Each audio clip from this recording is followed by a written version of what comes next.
ప్రపంచంలో రక్షణ వ్యయం అత్యధికంగా ఉన్న దేశాల జాబితాలో భారత్ 4వ స్థానంలో నిలిచింది. 2023లో మన దేశం ఈ రంగంపై $8,360 కోట్ల ఖర్చు చేసింది. $91,600 కోట్ల వ్యయంతో అమెరికా ఈ జాబితాలో అగ్రస్థానంలో ఉండగా, 2వ స్థానంలో చైనా, 3వ స్థానంలో రష్యా నిలిచాయి. స్టాక్ హోమ్ అంతర్జాతీయ శాంతి పరిశోధక కేంద్రం తాజాగా నివేదికను విడుదల చేసింది. నిరుడు ప్రపంచవ్యాప్తంగా రక్షణ వ్యయం $2,44,300 కోట్ల ఉందని అందులో తెలిపింది. 2022తో పోలిస్తే ఆ మొత్తం 6.8% అధికమని పేర్కొంది. 2009 తర్వాత ఒక ఏడాదిలో రక్షణ వ్యయం ఇంత ఎక్కువ శాతం పెరగడం ఇదే తొలిసారి. వరుసగా 9వ ఏడాది ఈ వ్యయంలో పెరుగుదల నమోదైంది. ఎక్కడ ఏ మూలన ఏం జరిగినా సోషల్ మీడియా పుణ్యమా అని ఇట్టే తెలిసిపోతుంది. ఇన్సిడెంట్ను బట్టి దాన్ని నెటిజన్లు వైరల్ చేస్తుంటారు. తాజాగా ఓ ఫిషర్ మ్యాన్కి ఎదురైన పరిస్థితి ఇంటర్నెట్లో ట్రెండింగ్ అవుతోంది. చేపలను వలలో పట్టి పైకి లాగుతున్న సమయంలో ఒక్కసారిగా వల తెగిపోయింది. దీంతో పట్టిన చేపలన్నీ మళ్ళీ చెరువులోకి వెళ్ళాయి. ఇదంతా దేవుడి స్క్రిప్ట్ అని కొందరు అంటుంటే, ప్రతి ఒక్కరికి సెకండ్ ఛాన్స్ ఉంటుందంటూ మరికొందరు ట్వీట్ చేస్తున్నారు. తూర్పు భారత రాష్ట్రాలను కుతకుతలాడిస్తున్న వేడిగాలులు దక్షిణ ప్రాంతాలకు వ్యాపించాయని భారత వాతావరణ శాఖ వెల్లడించింది. ఒడిశా, పశ్చిమ బెంగాల్, ఆంధ్రప్రదేశ్, తమిళనాడు రాష్ట్రాల్లో గరిష్ట ఉష్ణోగ్రతల కంటే 2 నుంచి 7 డిగ్రీల సెల్సియస్ పెరిగినట్టు తెలిపింది. ఆంధ్రప్రదేశ్లోని అనంతపురంలో 43.5 డిగ్రీల సెల్సియస్, కర్నూలులో 43.2 డిగ్రీల సెల్సియస్ నమోదు కాగా, తమిళనాడులోని సేలంలో 42.3 డిగ్రీల సెల్సియస్ నమోదైంది. ఈ నెలలో ఇలా వేడిగాళ్ల విజృంభణ ఇది రెండోసారి. ఒడిశాలో తూర్పు, దక్షిణ భారతాల్లో ఈ వేడిగాళ్లు మరో 5 రోజులు ఇలాగే ఉంటాయని ఐఎండీ తెలిపింది. పశ్చిమ బెంగాల్, కర్ణాటక, ఒడిశా, తమిళనాడు, బీహార్, సిక్కిం, తెలంగాణ రాష్ట్రాల్లోని పలు ప్రాంతాల్లో మరో 5 రోజులు తీవ్రమైన వేడిగాళ్లు వీస్తాయని అంచనా వేస్తున్నారు.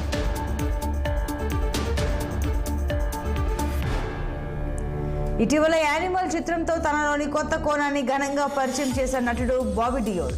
ఒకప్పుడు బాలీవుడ్లో హీరో రోల్స్ చేసిన బాబీ డియోల్ యానిమల్స్ చిత్రంలో విలనిజంను పీక్స్కు తీసుకువెళ్లి ఔరా అనిపించాడు. ఇప్పుడు బాబీ డియోల్ టాలీవుడ్లో నందమూరి బాలకృష్ణ 109వ చిత్రంలో ప్రతి నాయకుడిగా నటిస్తున్నాడు. ఈ చిత్రం బాబీ దర్శకత్వంలో తెరకెక్కుతోంది. తాజాగా బాబీ డియోల్ ఈ చిత్రం సెట్స్పై అడుగుపెట్టిన నేపథ్యంలో మా సినిమా సెట్స్ పైకి మీకు స్వాగతం బాబీ డియోల్, మీ తిరుగులేని నటనతో మా 109 చిత్రాన్ని మరింత స్పెషల్గా మార్చేస్తుంది అంటూ బాబీ డియోల్కు హీరో నందమూరి బాలకృష్ణ స్వాగతం పలికారు. దేశంలోని భద్రతా బలగాల కోసం DRDO మరో పరికరాన్ని విజయవంతంగా పరీక్షించింది. అత్యంత తేలికైన బుల్లెట్ ప్రూఫ్ జాకెట్ను అభివృద్ధి చేసింది. తీవ్రమైనదిగా పరిగణించే లెవెల్ 6 ముప్పుని సైతం ఎదుర్కొనేలా దీన్ని రూపొందించింది.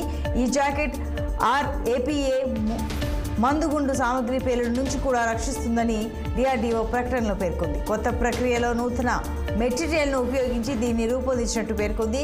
కాన్పూర్లోని DRDO విభాగం DMSREDE దీన్ని తయారు చేస్తుందని తెలిపింది.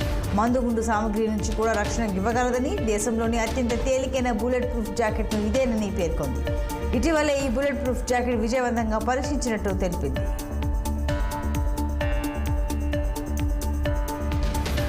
ఈజీజెట్ విమానంలో ఓ ప్రయాణికుడు తాగిన మత్తులో ఎయిర్లైన్ సిబ్బందిపై దాడికి పాల్పడ్డాడు. ఎడిన్బర్గ్లో విమానం బయలుదేరినప్పటి నుంచి మద్యం మత్తులో ఉన్న ఓ వ్యక్తి స్కాటిష్ ఫుట్బాల్ జట్ల మధ్య జరుగుతున్న పోటీని చూస్తూ ఇతరులకు ఇబ్బంది కలిగించాడు. దాంతో అతడి ప్రవర్తనపై పక్కనున్న మరో వ్యక్తి అసహనం వ్యక్తం చేశాడు. వారిరువురి మధ్య వాగ్వాదం జరిగింది. అనంతరం నిందితుడు తోటి ప్రయాణికుడి పైన, విమాన సిబ్బంది పైన దాడి చేశాడు. ఒక ప్రయాణికుడు విమానంలో ఇతరులకు ఇబ్బంది కలిగించేలా ప్రవర్తించడంతో పోలీసులు అతన్ని అదుపులోకి తీసుకున్నారు. బెంగళూరులో జీరో షాడో డే జరగబోతోంది. బుధవారం రోజు నగర ప్రజలు జీరో షాడో డేని అనుభవించనున్నారు. ఈ సంఘటన మధ్యాహ్నం 12:17 నుంచి 12:23 వరకు జరుగుతుంది. అప్పుడు సూర్యుడు మన నడి నెత్తిపై ఉండడంతో నీడ అనేది కనిపించదు. బెంగళూరుతో పాటు కన్యాకుమారి, భోపాల్, హైదరాబాద్, ముంబై ప్రజలు కూడా వేరే రోజుల్లో ఈ జీరో షాడో డేని చూసే అవకాశం ఉంది. సూర్యుడు సరిగ్గా మన నెత్తిపై ఉన్నప్పుడు జీరో షాడో డే ఏర్పడుతుంది. దీని ఫలితంగా మన నీడను చూడలేము. ఈ దృశ్యం సాధారణంగా భూమధ్య రేఖకు సమీపంలో ఉన్న ప్రాంతాల్లో సంభవిస్తుంటుంది. ఇక్కడ సూర్యుడి కోణం భూమితో దాదాపుగా లంబంగా ఉంటుంది. ఫలితంగా నీడ అనేది కనిపించదు. థాయ్ ఎయిర్ ఏషియా విమానంలో బ్యాంకాక్ నుంచి బెంగళూరుకు ఓ ప్యాసింజర్ చేరుకున్నాడు. చూడటానికి టిప్ టాప్గా క్లాస్గా ఉన్నాడు. అయితే అతని లగేజ్ బ్యాగ్ చెక్ చేసిన కస్టమ్స్ అధికారులు కంగు తిన్నారు. అందులో ఏకంగా 10 అనకొండ పాము పిల్లలు ఉన్నాయి. అందులో ఊపిరాడక 3 చనిపోయినట్లు అధికారులు గుర్తించారు. వన్య ప్రాణుల అక్రమ రవాణా చేసినందుకు యత్నించిన కాఫీ వ్యాపారిని అధికారులు అదుపులోకి తీసుకున్నారు. మార్కెట్లో బేబీ ఎల్లో అనకొండ విలువ 40,000 నుంచి ₹1,00,000 వరకు ఉంటుందన్నారు. స్వాధీనం చేసుకున్న అనకొండ పిల్లలు 2 అడుగుల నుంచి 2.5 అడుగుల మధ్య ఉన్నాయి. ఈజీగా డబ్బు సంపాదించాలనే ఆశతో నిందితుడు ఈ మార్గాన్ని ఎంచుకున్నాడు.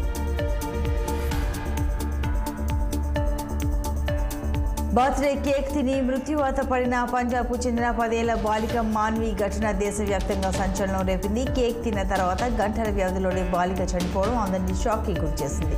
తాజాగా ఈ కేసుకు సంబంధించి మరో ఆసక్తికర విషయం బయటపడింది. చిన్నారి మాన్వి తిన్న కేకులో అధిక సాంద్రత కలిగిన కృత్రిమ స్వీట్నర్ ఉన్నట్లు దర్యాప్తులో గుర్తించారు అధికారులు. మాన్వి మృతికి అసలు కారణం ఇదేనని అధికారులు చెబుతున్నారు.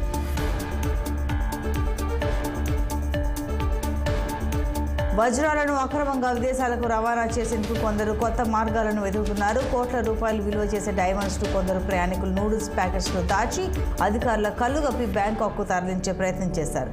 నూడిల్స్ ప్యాకెట్స్లో ఏర్పాటు చేసిన వజ్రాలను ముంబై ఎయిర్పోర్ట్లోని కస్టమ్స్ అధికారులు గుర్తించారు. ప్రయాణికుల నుంచి 6 కోట్ల రూపాయలకు పైగా విలువైన సరుకును స్వాధీనం చేసుకున్నారు. దీనిలో బంగారం 4 కోట్లు, వజ్రాలు 2 కోట్లకు పైగా విలువైనవిగా అధికారులు గుర్తించారు.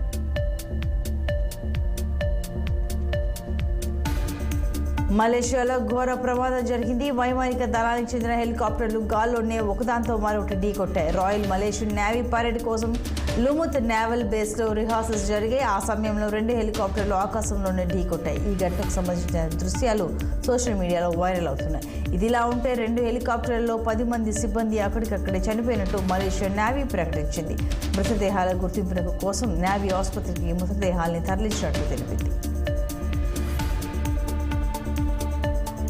పతంజలి ఆయుర్వేద సంస్థ ప్రజలను తప్పుదోవ పట్టించేలా ప్రకటనలు ఇచ్చిందంటూ దాఖలైన కేసులో సుప్రీంకోర్టు కీలక వ్యాఖ్యలు చేసింది. గతంలో పతంజలి ఉత్పత్తులపై పత్రికల్లో ఫుల్ పేజీ ప్రకటనలు ఇచ్చిన సైజ్లోనే క్షమాపణ ప్రకటన కూడా ఉందా అని పతంజలి వ్యవస్థాపకులు బాబా రామ్దేవ్ బాలకృష్ణను ప్రశ్నించింది. వారి తరపున విచారణకు హాజరైన సీనియర్ అడ్వకేట్ ముకుల్ రోహత్గి తాజాగా కోర్టుకు మరోసారి క్షమాపణ అఫిడవిట్ను సమర్పించారు. దీనిపై స్పందించిన సుప్రీంకోర్టు గతంలో క్షమాపణ చెప్పకుండా ఇప్పుడెందుకు ఆ అఫిడవిట్లను దాఖలు చేస్తారని అడిగింది. దీనికి ముకుల్ రోహత్గి 10 లక్షలు ఖర్చు పెట్టి 67 వార్తాపత్రికల్లో క్షమాపణ ప్రకటనలు ఇచ్చామని చెప్పారు. దీనిపై సుప్రీంకోర్టు న్యాయమూర్తి జస్టిస్ హిమా కోహ్లీ ఘాటుగా స్పందించారు. మీ క్షమాపణను ప్రముఖంగా ప్రచురించారా? గతంలో మీరిచ్చిన ప్రకటనల తరహాలోనే అంతే పెద్ద అక్షరాలు, పెద్ద సైజులో క్షమాపణ ఉందా అని నిలదీశారు. అయితే క్షమాపణ చెప్పేందుకు కంపెనీ లక్షల్లో ఖర్చు పెట్టిందని ముకుల్ రోహత్గి గుర్తు చేయగా ఆ విషయం తమకు అవసరం లేదని కోర్టు వ్యాఖ్యానించింది.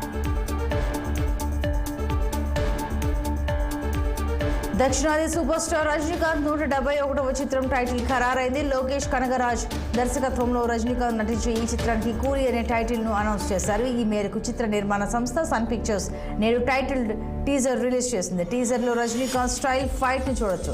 మన తాతలు ముత్తాతలు వచ్చారు పోయారు, తప్పేంటి ఒప్పేంటి, కొత్తగా కుమ్మేసే, ఏ దారిలో వెళ్ళినా సుఖాన్ని విడవకు అంటూ రజనీకాంత్ వెరైటీ సందేశం ఇవ్వడం టీజర్కు హైలైట్గా నిలిచింది.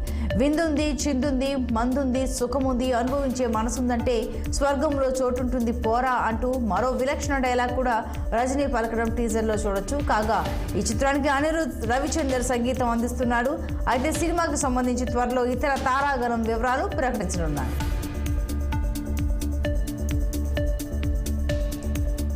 తాను రాజకీయాల్లోకి రాబోతున్నట్టు తమిళ ప్రముఖ నటుడు విశాల్ మరోసారి స్పష్టం చేశాడు. 2026లో తమిళనాడు అసెంబ్లీ ఎన్నికల్లో తాను బరిలోకి దిగుతానని ప్రకటించాడు.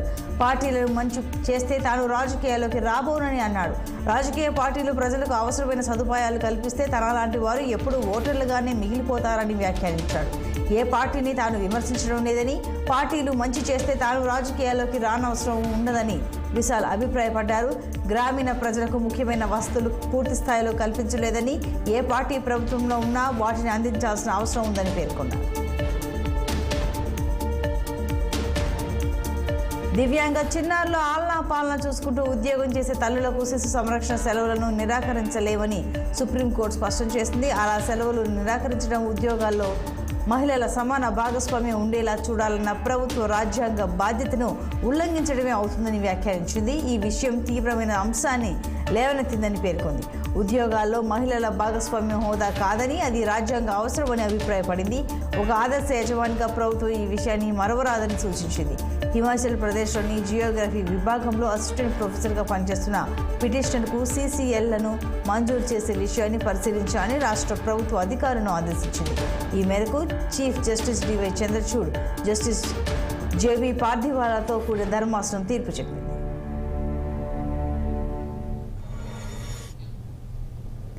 టీడీపీ సీనియర్ నేత ప్రతిపాటి